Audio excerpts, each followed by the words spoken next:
Hello and welcome to our webinar today presented by Dlubal Software. Today we will be working in our finite element analysis and design software, RFEM. The topic for today's webinar will be seismic equivalent loads using a response spectrum analysis, again using RFEM. My name is Amy Heilig. I'll be one of the presenters today. I'm located in our Philadelphia, Pennsylvania office. My colleague Stefan Frenzel will also be presenting towards the end of the webinar today and also answering any questions you may have. He's in our Leipzig, Germany office. Just to let you know, you guys can go ahead, show or hide that control panel with that orange arrow if it does seem to get in your way of the modeling or any of the slides. We also want to encourage you to ask questions during the webinar. You can use the chat dialog box down at the bottom, and we will do our best to get to all questions today. If by chance we don't, I'll certainly send you a follow-up email afterwards. With that, I think we can go ahead and get into the content of the webinar. Today we'll be looking at an overview and features of our RF-DYNAM Pro modules. These are add-on modules to our main program, RFEM. We will be utilizing a framework type structure. It's an existing structural system, so we won't be doing much modeling in today's webinar. If you are interested in modeling specifically or more details about this, I would encourage you to go ahead and view some of our previous webinars located on our YouTube site or our website. We'll be performing a natural frequency analysis today in RFEM. Here we'll be importing masses directly from load cases. We'll create a mass combination in accordance to the ASCE 7, and then we'll be taking a look at the different natural vibration cases. After this natural frequency analysis, we'll go ahead and perform an equivalent static force analysis. We'll be looking at the definition of a response spectrum directly from the ASCE 7.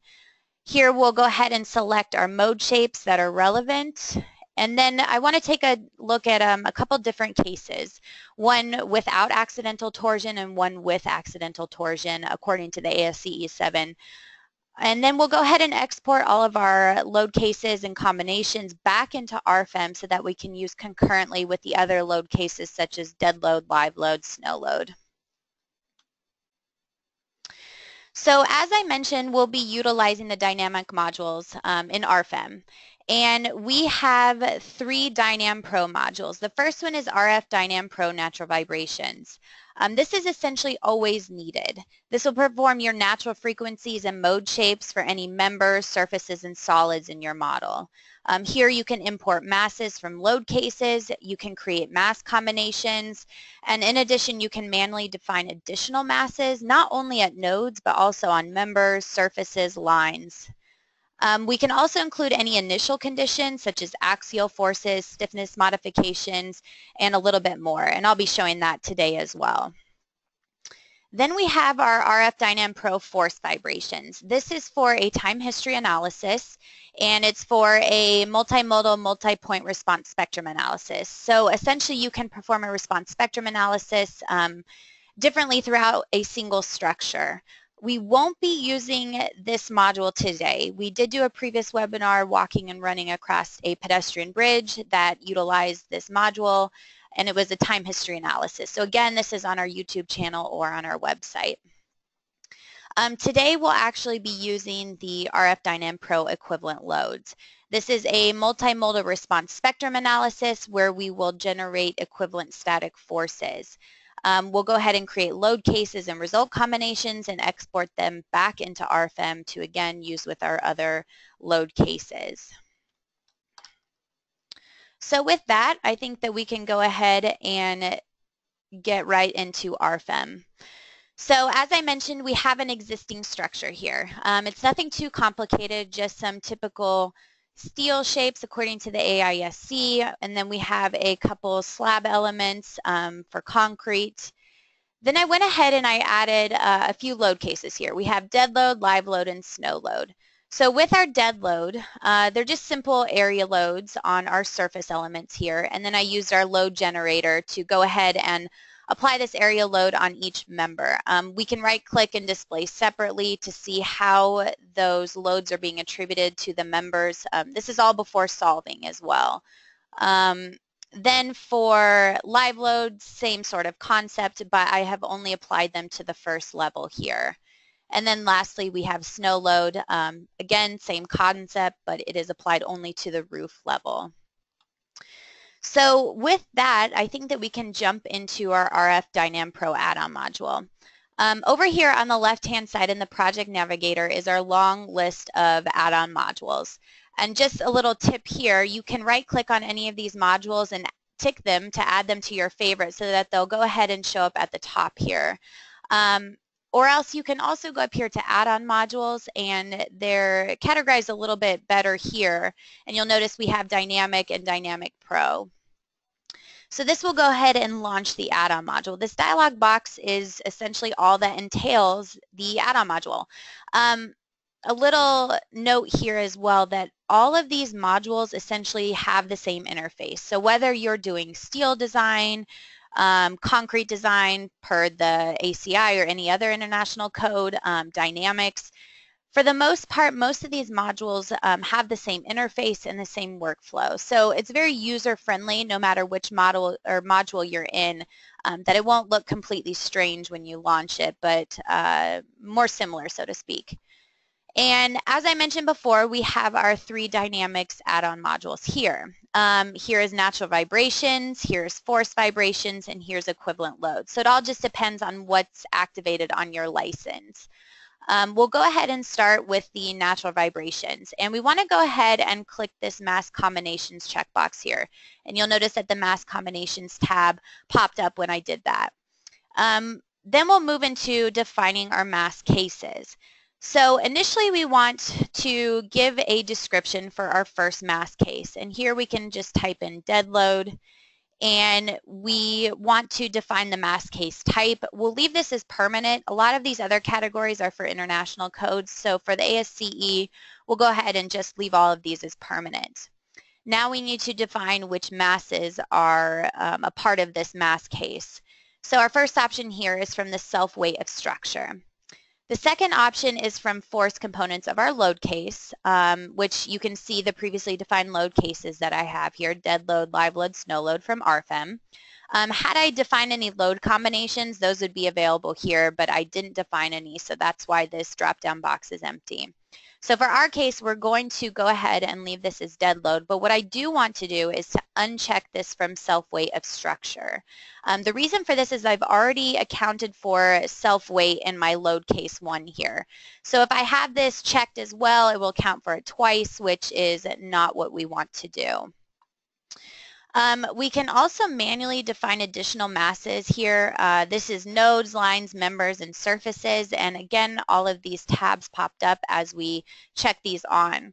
So for nodal masses, you can go ahead and list additional nodes, define your additional masses here, as well as mass moments of inertia used for torsional modes.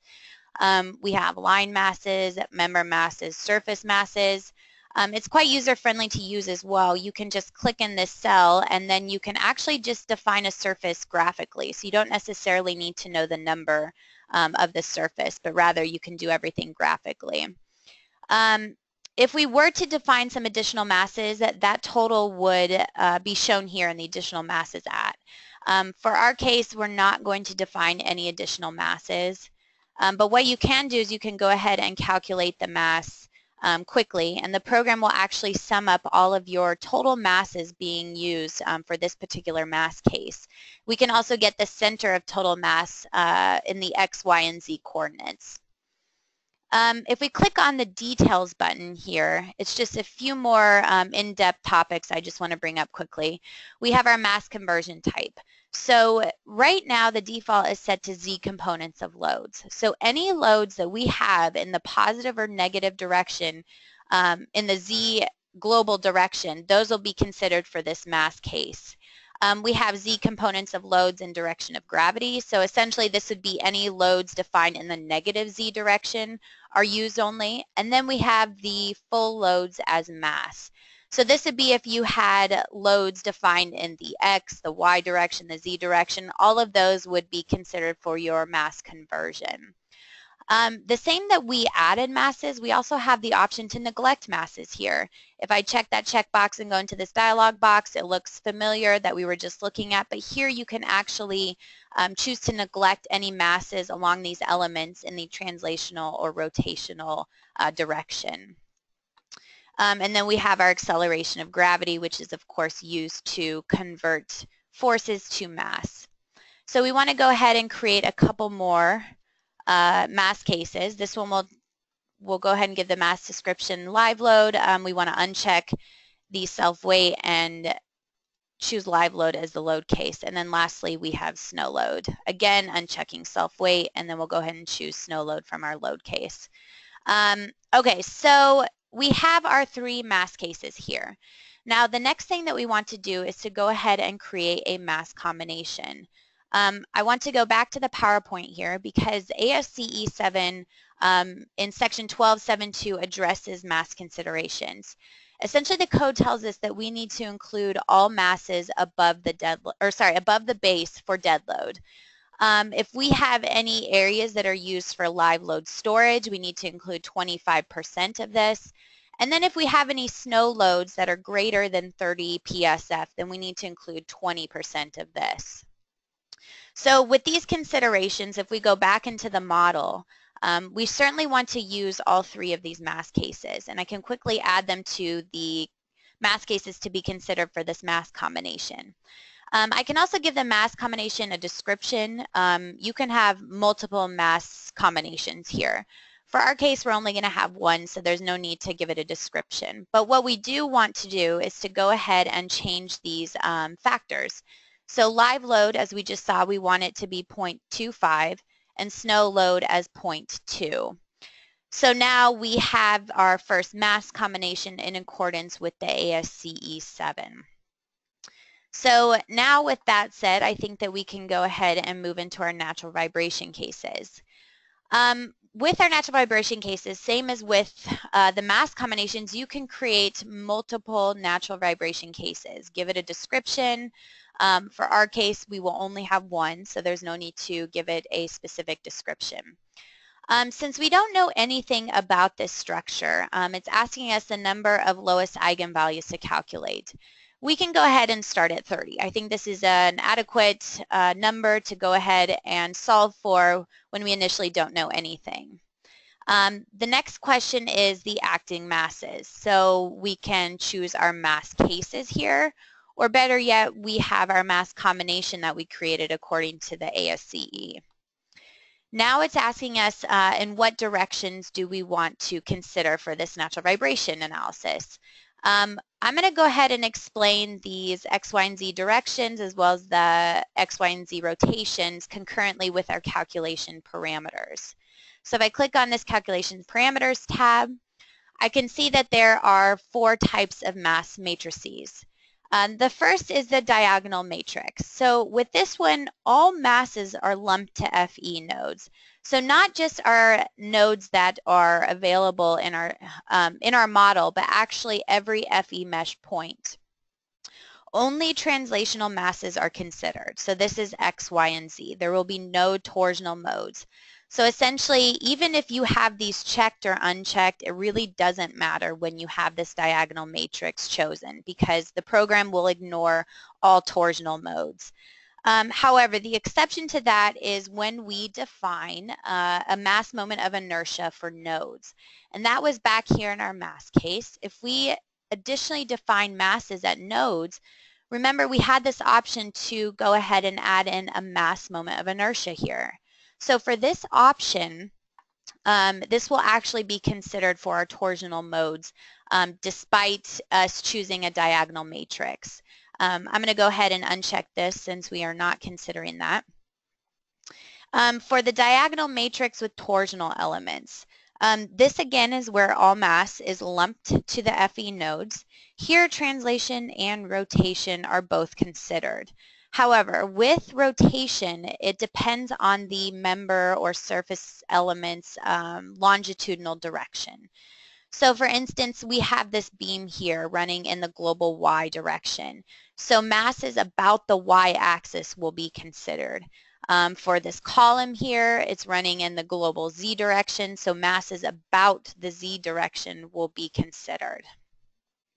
The rotation is nothing more than their distance to the center of mass combined with the mass of the elements. So that is for this second option here. The consistent matrix is actually where masses are not lumped to FE elements, but rather shape functions are used to distribute the mass. And then we have our unit matrix where the mass at each FE point is set to 1 pound. Both of these are a little bit more complicated, especially the unit matrix. It's more of a mathematical approach for a numerical analysis. So default is diagonal matrix, and we'll go ahead and stick with that. Now the scaling of mode shapes. These top 3 here are just essentially for viewing purposes back in RFEM. We have the square root of the sum of the squares here for our eigenmodes, and we will set that equal to 1. We can set the max of the translational modes equal to 1, or the max of the translational or rotational modes equal to 1. We'll go ahead and leave it as the default here. This other option here, it's actually used internally for a response spectrum analysis and time history despite our selection of these 3. So keep that in mind that this is used internally anyway. This is where modal masses are set to 1 pound for each eigenvalue. The method for solving eigenvalue problems. So for this category, this is more of performance rather than accuracy. All are considered accurate. The question is, what is the size of your structure? So with the root of the characteristic polynomial, this is ideal for small systems. Here, all eigenvalues are calculated. The Lancos is the default, and this is an iterative method to determine the lowest eigenvalues. This is good for medium to large systems. Now we have the subspace iteration and the ICG iteration. This is where only a few eigenvalues are determined, and this is best for large structures, but keep in mind that this is going to be a much longer solve time than when we're using these first 2. The edit FE mesh settings, this just links back to our FE mesh back in RFEM. So this is for the whole program. What do we define our target length for the FE mesh? Initial conditions here, if we go ahead and click on activate, then we can import axial forces, stiffness modifications, and extra options from our load cases. And if I go ahead and exit out of our add-on module and I go back into RFEM, here's where I define my original load cases in RFEM: dead load, live load, snow load. So looking at the calculation parameters for dead load, I have a couple options here. Modify stiffness and extra options. Again, these additional tabs appear at the top. If I go to modify stiffness, you can see here that I now have the ability to modify the stiffness for materials and cross sections, supports, releases. If I go to extra options, there's a few more other details here that we can go ahead and apply, such as initial strain from another load case or combination. We can import a stiffness from RF concrete. So those are what we are referring to when we go back into this DYNAM Pro module, and we can activate the initial conditions here. Keep in mind that these are initial conditions. They're considered for the first iteration only because this is a linear dynamic analysis. We'll go ahead and check that off. And back in the natural vibration case, we will just consider X, Y, and Z, although it doesn't matter if we have these checked because we are running the diagonal matrix. So now I can hit OK and calculate. What the program's doing now is just determining the analysis for the natural vibration case. Okay, so if we are back now into RFEM, and you'll notice here that we have our first mode shape displayed. And we can go ahead and move up this table so we can see it a little bit better. And here's our 30 mode shapes that we solve for. We can go ahead and scroll through these mode shapes, and you'll notice that the program is updating according to the graphical interface up here, according to which mode shape we're in. We can also click in the table according to the mode shapes, and everything is updating graphically. In the table is our actual information from our natural vibration case, and we can pull open the natural vibration case here from our drop down if we had solved for more than one, but of course we only solved for one, so that's the only one available at this time. So here you can get information such as the eigenvalue, the angular frequency, natural frequency, and natural period. Then we have some other options just to kind of separate out the different information according to node, for example. So here we have node number 1, and then we have all 30 mode shapes. Then we have node number 2, and you'll also notice that the program has a big red arrow according to which node we're looking at. So it's especially useful when you're in these long tables and you have no idea where you're at graphically here. So as we switch to the different lines on the table, you'll notice that the arrow goes ahead and updates as well. We have mode shapes by member, so here's member number 1, and we have all 30 mode shapes. We have mode shapes by surface. We only have 2 surfaces, but what the program's doing is including every mesh point and then 30 mode shapes for every mesh point. So you can imagine that these tables can get rather long, but again, as we're clicking through them, the program is moving my red arrow, showing me exactly where I'm at.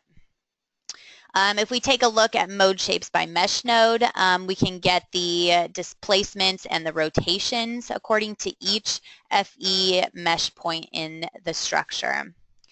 Masses and mesh points is important because if we scroll down to the very bottom of this table, there's actually a summation here.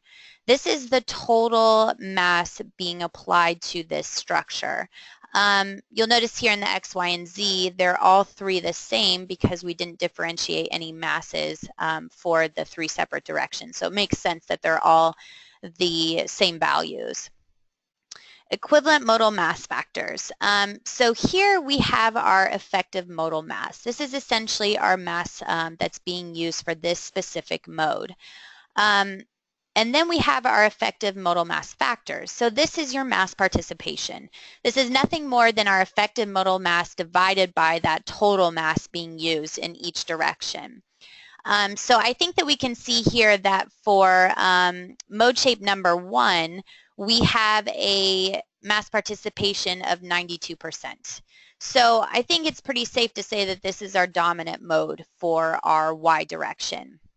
If we look down here at mode shape 14, we have 93% in the X direction. Again, it's probably safe to say that this is our dominant mode looking at all of these other mass participation factors.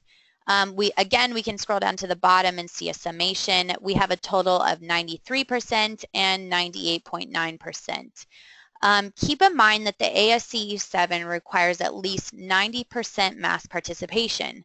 So if you're not reaching this 90% down here with this sum, then you need to make some changes to your model.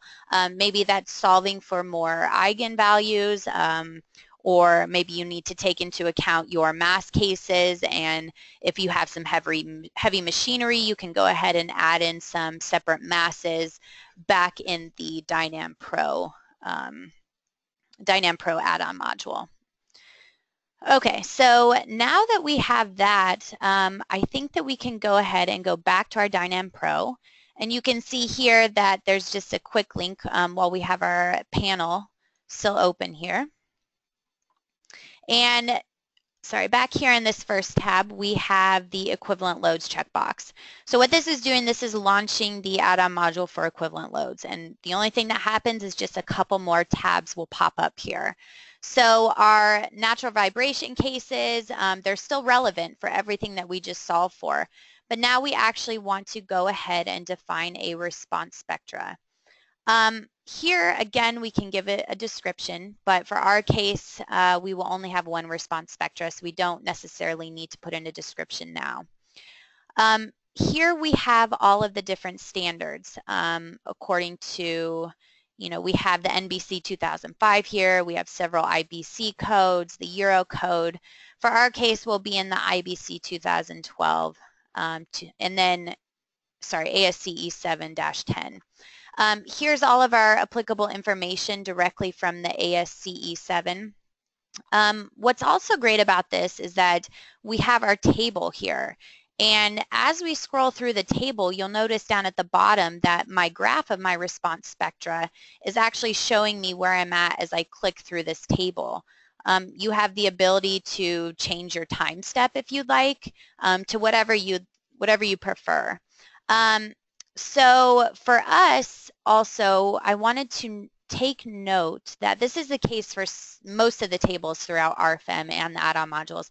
We have a direct link here to Microsoft Excel. So you don't have to worry about copying and pasting and headers and everything of that sort, but just simply click this button and all of this information will be exported directly to Excel. You also have the ability here to have a user-defined response spectra. Here you'll define period and acceleration, and it will go ahead and graph as you enter in these points. Again, you have the option to import from Excel here as well, and then export once you have some values shown in here. So for us, we'll go ahead and stick with the IBC 2012. I want to go ahead and change my design category to 2. Maybe my site class to D, my spectral response accelerations, which you can move these columns over since they are a little bit longer than what this column's allowing, but we'll leave these as 50% of G. My response modification factor, let's go ahead and change this to 2.0. So now we have our updated response spectra here. Now if I click in the dynamic load case, we'll go ahead and create our first dynamic load case. For this one, we do want to give it a description, and we'll call this one without torsion. And here you'll notice that these options are grayed out. This is for our force vibrations add-on module. So if we did go ahead and activate that, then we would be able to do a time history or a response spectra analysis. But instead, we will be using the equivalent static force analysis to perform a response spectrum. We have our natural vibration case to choose from here. Again, we only have one. If we had more than one, then that would be available in this drop-down. Then we have our equivalent force analysis. So which directions do we want to consider here? I'm going to go ahead and check the X, Y, and the Z. Now there are stipulations in the ASCE 7 that do allow you to neglect the Z direction in a response spectrum analysis. For us, I'm going to go ahead and leave this checked just for the sake of our example, but we will see that the Z direction really doesn't have much influence anyway. This factor I will get back to later on in the webinar, but for right now, we're just going to go ahead and leave this as 1. Now we can also rotate these equivalent loads that will be produced in the X, Y, and Z direction about the global Z axis. So this is useful if maybe you have a structure that's not directly in the X, Y, and Z axis, but maybe more at a skew. So here you can actually rotate your forces about the global Z axis as well with the structure. So that's useful, so you don't necessarily have to be in these direct coordinates. Right now we'll go ahead and leave the accidental torsion off. And then we want to go ahead and generate load cases here. So this is all of the information that will be exported back into RFEM and considered for analysis. So the first thing that we have checked here are load cases for all modal shapes. We certainly want to export our modes back into RFEM as load cases. After we do that, we want to further go ahead and produce a result combinations from all of these modes. And how the program will do this will be according to the SRSS rule, which I'll show you in our next slide. Then from here, as soon as we get our results in the X, Y, and Z direction, we don't necessarily know how to apply them to the structure. Do we apply them all at once? Do we apply them only one at a time in each orthogonal direction? And the code, of course, addresses this. And in the appendix, it suggests that we use the 130 rule. This would apply 100% in the X direction and 30% in the other 2 directions. Then we'll go ahead and apply 100% in the Y direction and 30% in the others, and same for Z. So we'll go ahead and stick with this 130 rule as well. Then lastly, we have our mode shapes here. So this is just all of our information from our natural vibration case. If we hadn't solved for a natural vibration case yet, this would be empty in here, and we would have to calculate mode shapes with this button right here. So you'll notice right now that we have all of our mode shapes selected. But as we saw before, there's several modal mass factors that are just 0 for these modes. So they're really not beneficial for our analysis. So rather than selecting all, I can unselect here and I can individually uncheck each of these that are not being used. Or an even quicker option, especially when you have a lot of modes that you solve for, is you can select all but then deselect modes with an effective modal mass factor less than 0.05. So now you'll notice that I only have my mode shape 1 and 14 selected, and the other modes that are not so relevant are unselected. I take a look here at my effective modal mass factor sum.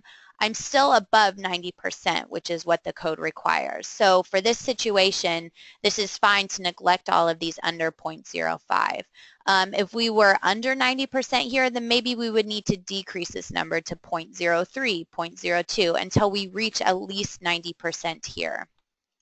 Again, for our case, this seems to be adequate. So you'll also notice here that as I click on the different modes, I'm getting my period as well as the corresponding acceleration with red lines down here. So again, just beneficial for seeing where you're at exactly on this response spectra.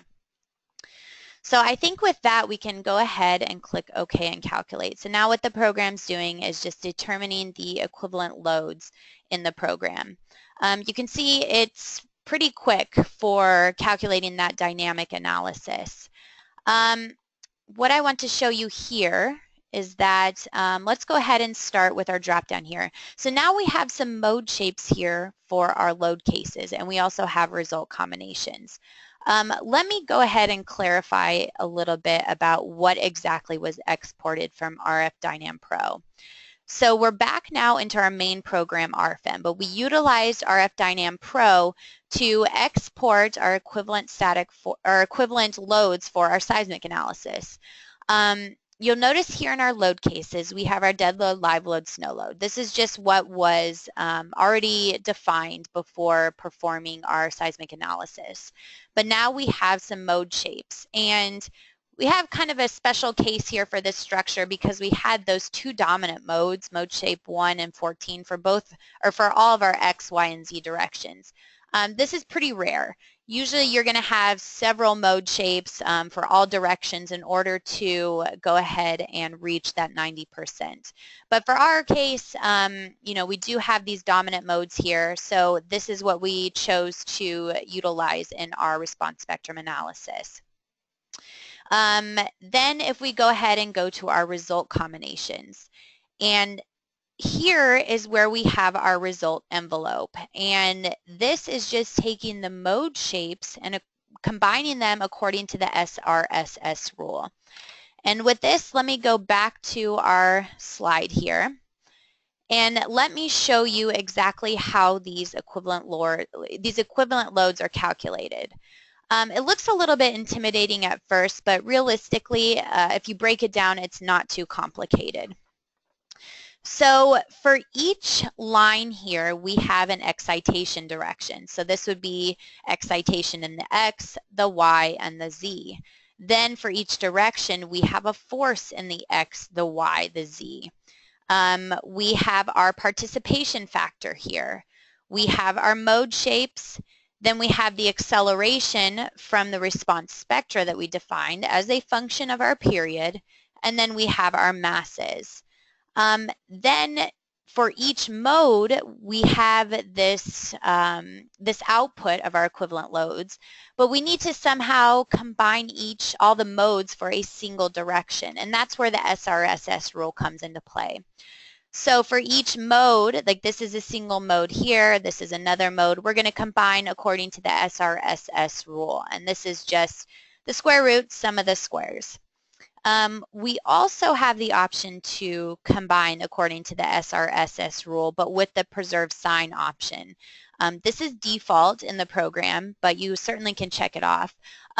This would take into account if we had a negative moment with a positive axial force. Well, all of those sign options will be taken into account with this equation here.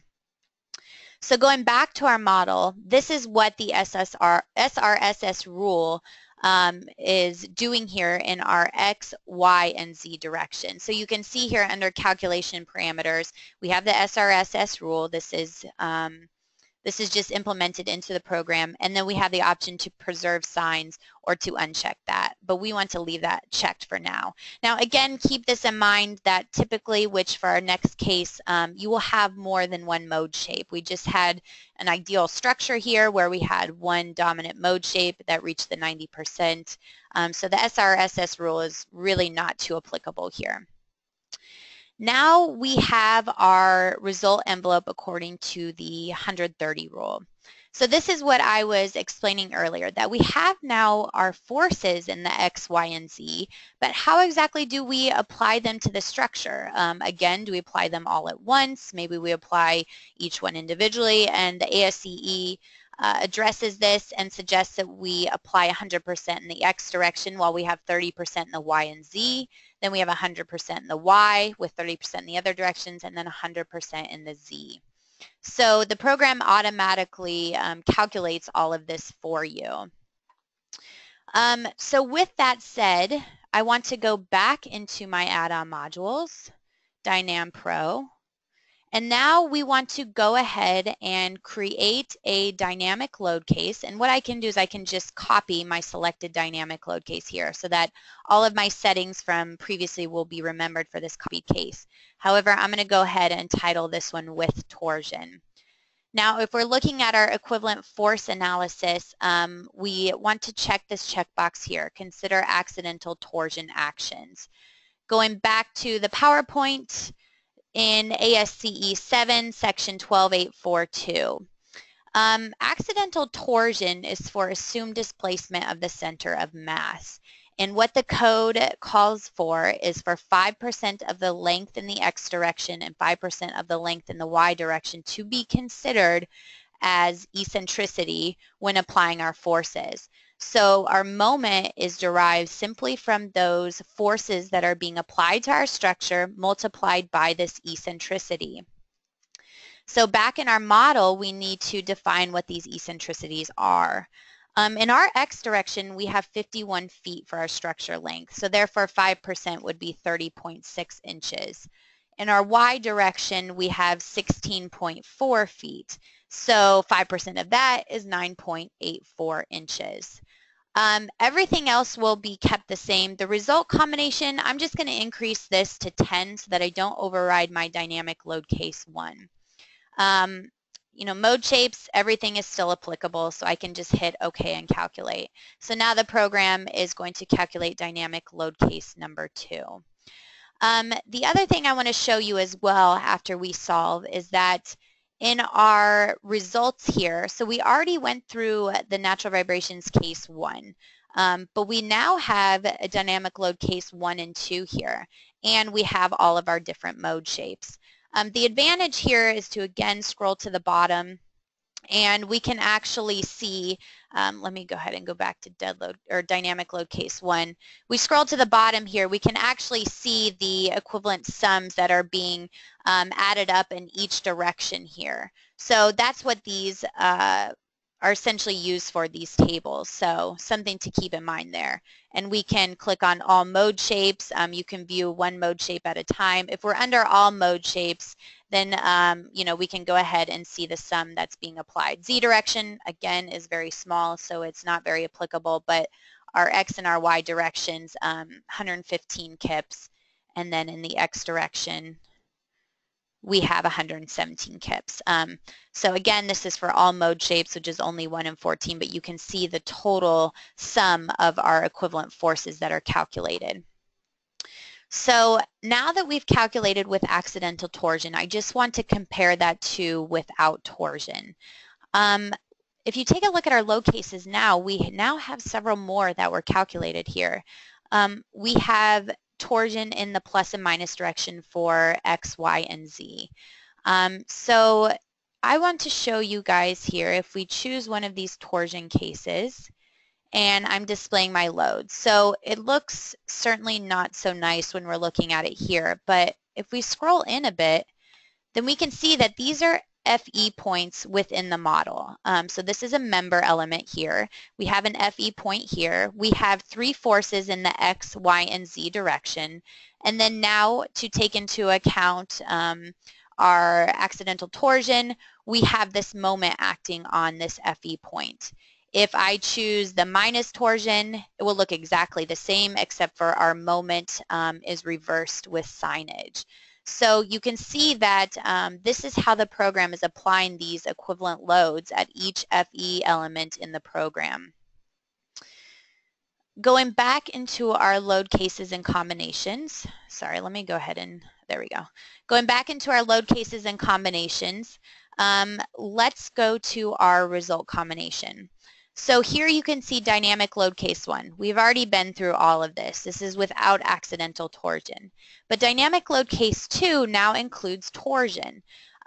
If we look at our result envelope X, now we can actually use the sum of squares, or sorry, the SRSS rule for the 2 different mode shapes, because we now have torsion, and we can go ahead and expand this a little bit. We now have torsion in the in the positive and negative direction.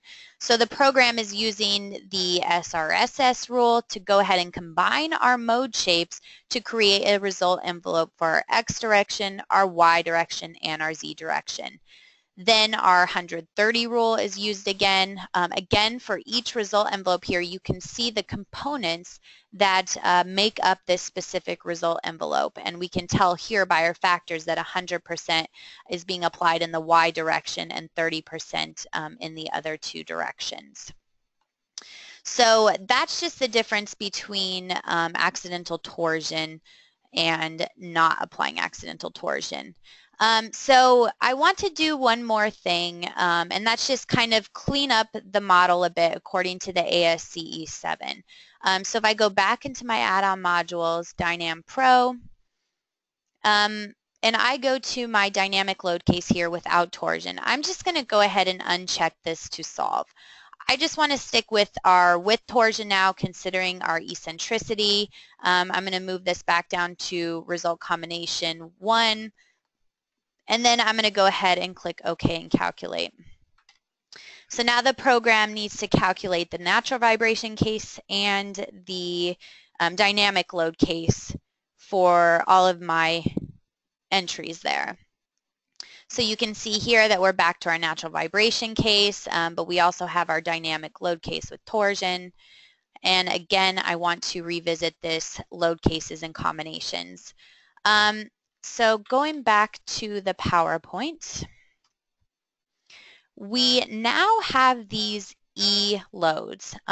This is an ASCE 7. Everybody's familiar with this. These are our simple load combinations according to LRFD and ASD. The program with our DYNAM Pro add-on modules has calculated these E loads, but now we need to somehow combine them with our dead load, our live load, our snow load.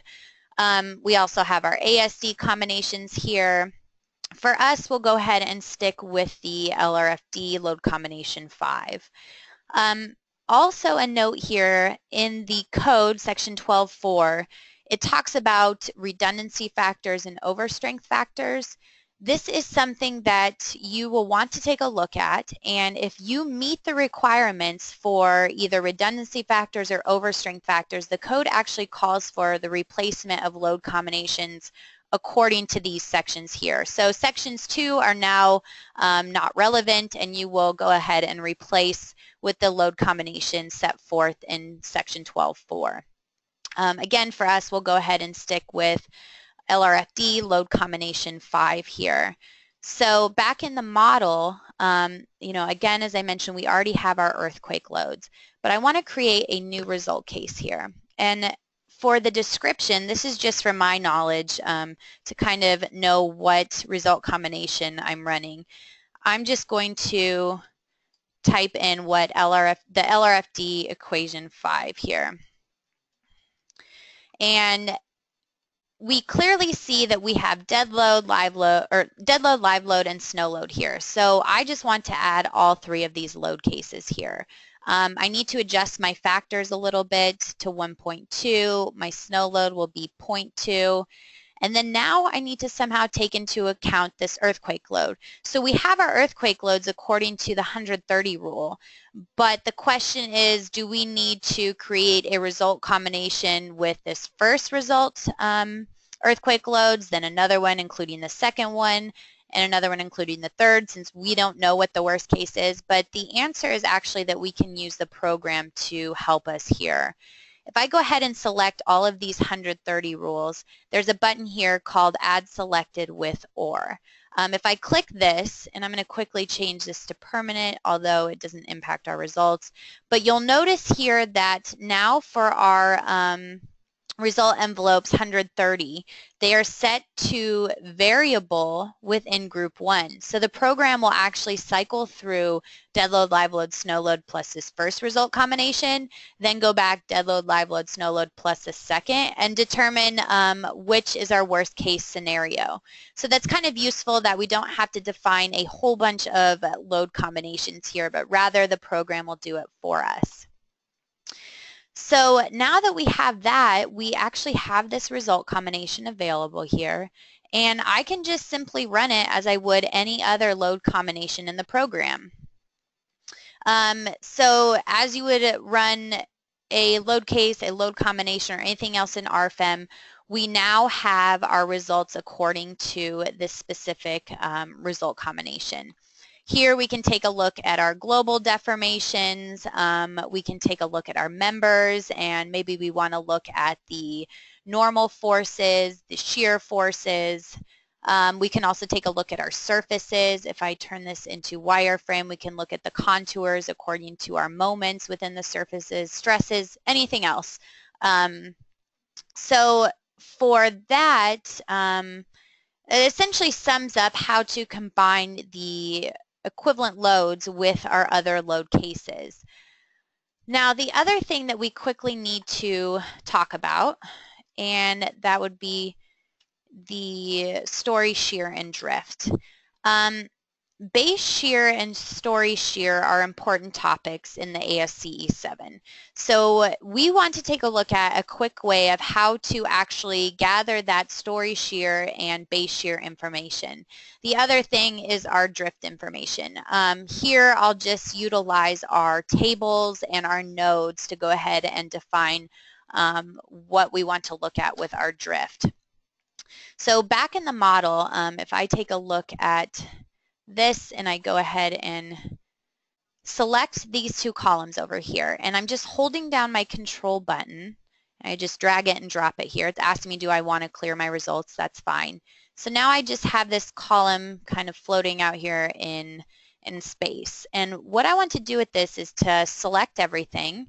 I'm going to right click, edit my member, and then under member type, the typical type is beam, but we have several other options here, of course. But one of the options is a result beam.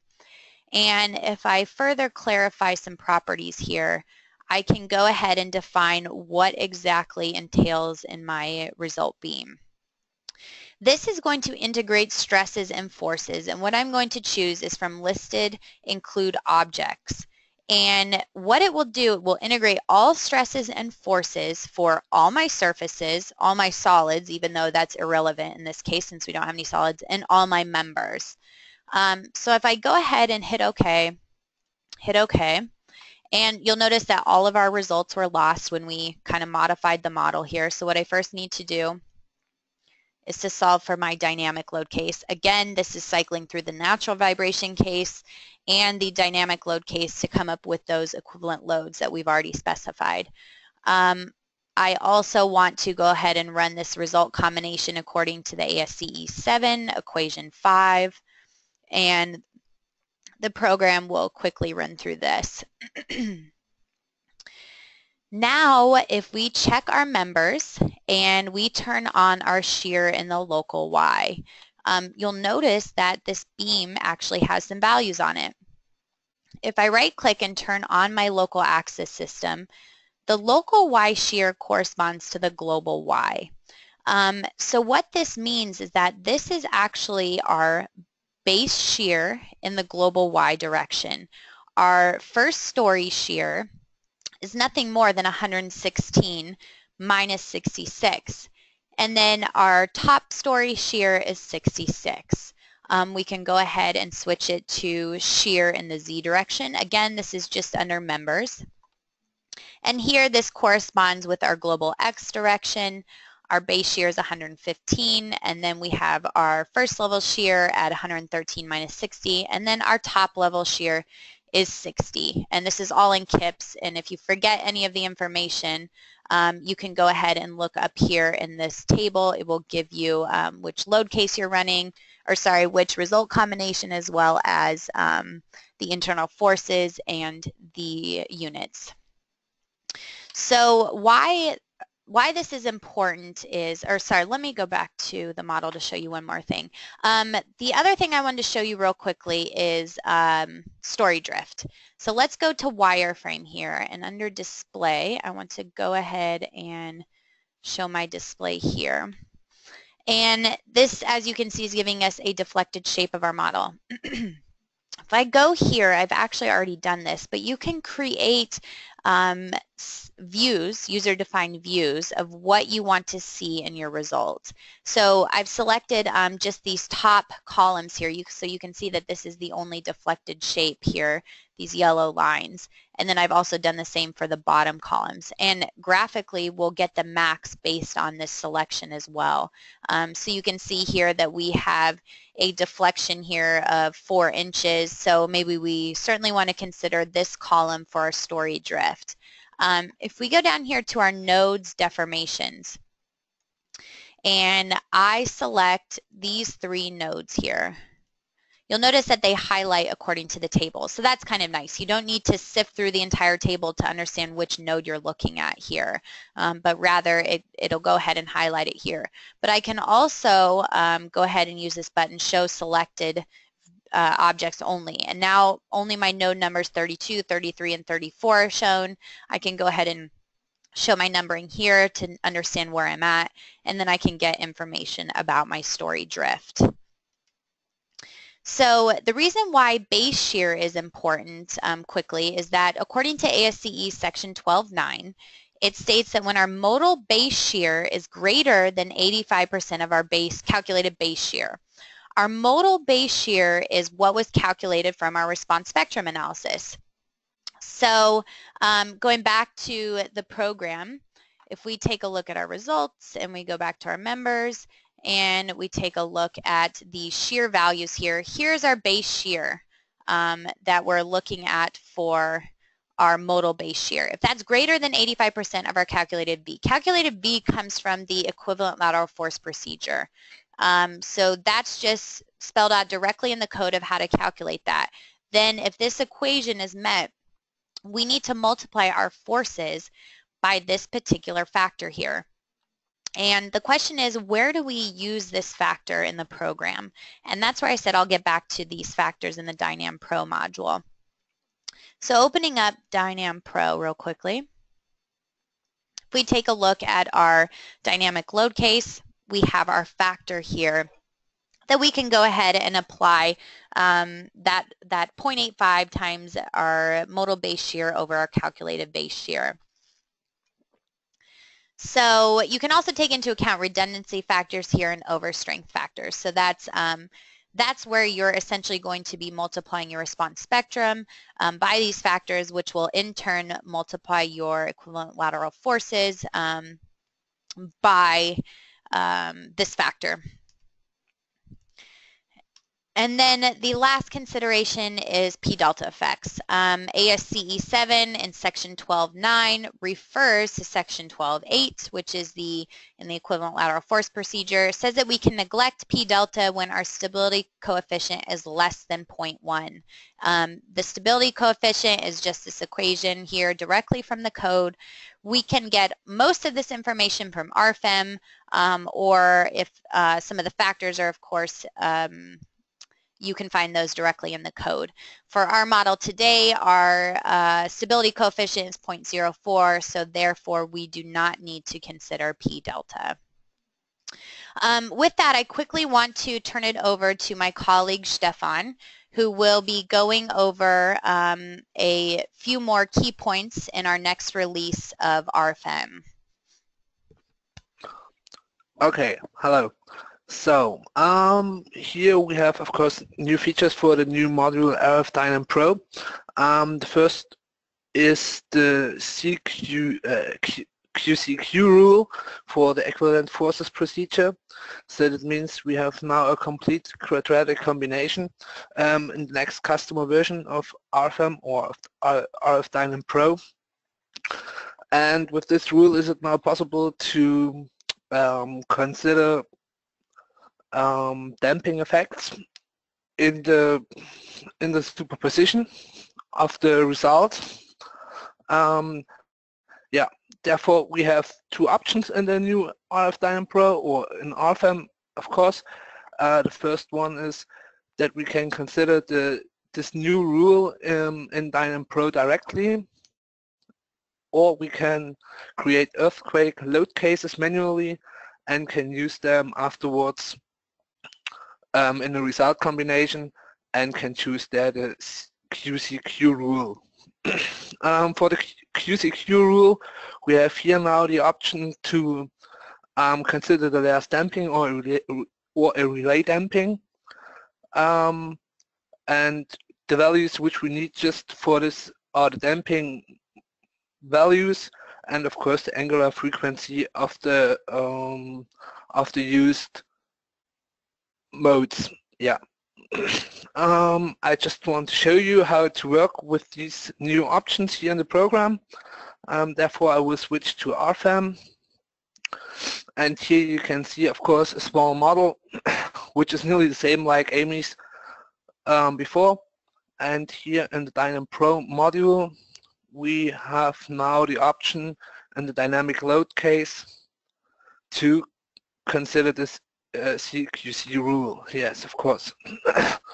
Here for this rule we just have to check in, and if we want to use this rule we get a new tab where we can put in the damping.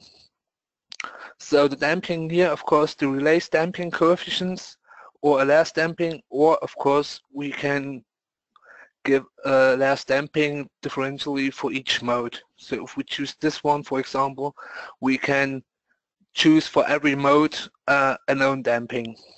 So normally we just use the layer damping here. I will take just 5%. I think that's enough for the small example. And now we just have to calculate it. And we will see now, of course, the results with layer damping, which is here in the result envelope. We have here, of course, we have to calculate it again because it's an envelope of the results. So we need the results from the load cases, and therefore we see now here the deflection.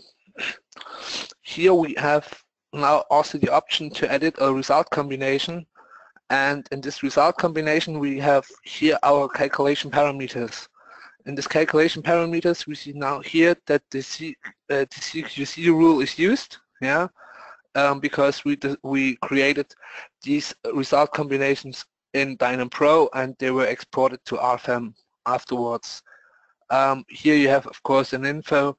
You need, of course, earthquake load cases if you want to use this CQC rule. In the load cases you can also we have to the load cases. In these load cases here you have, of course, some new options, and here you see, of course, the angular frequency and the last damping which is used. The angular frequency is here used from the DYNAM Pro module, and here you don't have an option to change something, because if you want to use it as a user-defined load case, then you have to change at first the general data, so the options, and here you can of course use RF-DYNAM Pro, use EQC rule and less damping, and if you create now directly a new load case, which should be here of course an earthquake load case, then you have the option to change of course the angular frequency, and damping is here of course used with 0.05, so 5%, and yeah, this was possible also to change in the basic settings of the module. Another new option is the combination of signed results. So signed results using dominant mode is it called, or we call it like this, because here yeah, that's a new type of combination. So that's therefore you can use also the SRSS rule or the CQC rule, and if you use it, you have then the option to use the signs of the prevalent eigenmode and to take these signs for the whole result. So that means that you don't get two signs for each result combination. Yeah, with this rule is it now possible to get a unique result. Yeah, so I will show this also in RFEM, and therefore I have to switch back to RFEM, and maybe I show you at first the result of what the result combination which we created here, the result envelope in X direction. And here you see always two results, yeah, one in the X direction and one in minus X direction.